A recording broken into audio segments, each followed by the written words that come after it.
Solstice is back in Destiny 2, and that means there's loads of loot to chase. So today I'm going to go through all the god rolls for the Solstice weapons, plus how to get them so you can get those improved rolls throughout the summer event in Destiny 2. Well, before we jump into the loot, make sure you can access the Solstice activity, and that is Bonfire Bash. And what you need to do is have a chat with Eva Levante in the tower, pick up your Solstice armor.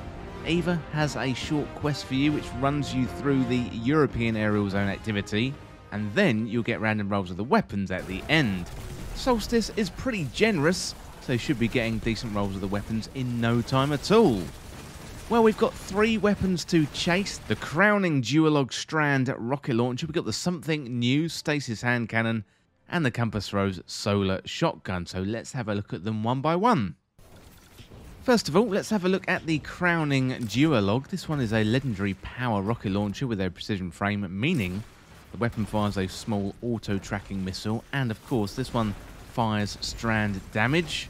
And missiles lock onto their targets when they're aimed. So looking at the stats, you've got a blast radius of 30, 51 for velocity, 39 for stability, 40 for handling, 29 for reload speed, only 3 for airborne effectiveness. It's a 15 rounds per minute rocket launcher with 1 in the magazine.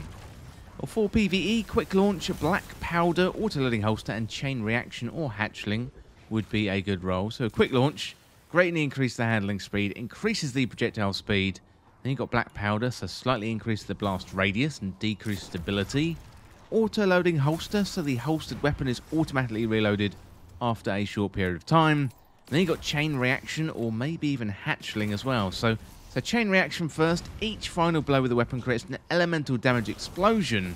Then hatchling, so precision final blows or rapidly defeating targets with a non-precision weapon spawns a threadling at the target's location.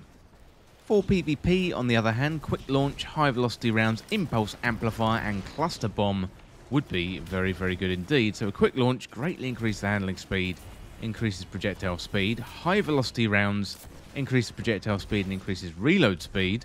Impulse amplifier massively increases projectile velocity and increases reload speed. And then finally cluster bomb, rocket spawn cluster bombs upon detonation. It's also worth noting the origin trait for all these weapons. That one is called Dreamwork, so once per reload, assists or assisted final blows partially refill the magazine from reserves, potentially overflowing the magazine. So that is going to be especially useful on a power rocket launcher. Next up, we've got the something new. This one is a legendary kinetic hand cannon with an aggressive frame, meaning it's got high damage and high recoil.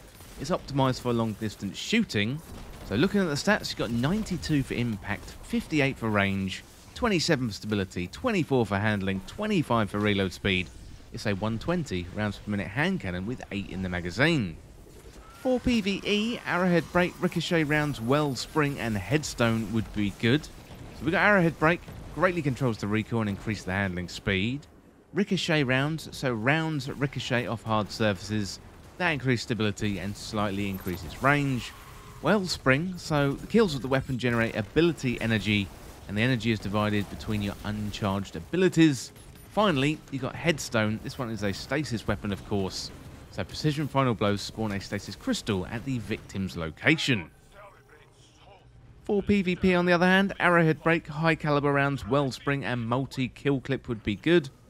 We've already been through arrowhead break, but high caliber rounds, shots from the weapon knock the target back further and slightly increase the range.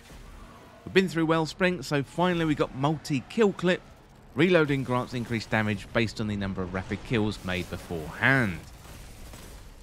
Well, finally then, we've got the Compass Rose. This one is a legendary energy shotgun with a precision frame, meaning the weapon's recoil pattern is much more predictably vertical.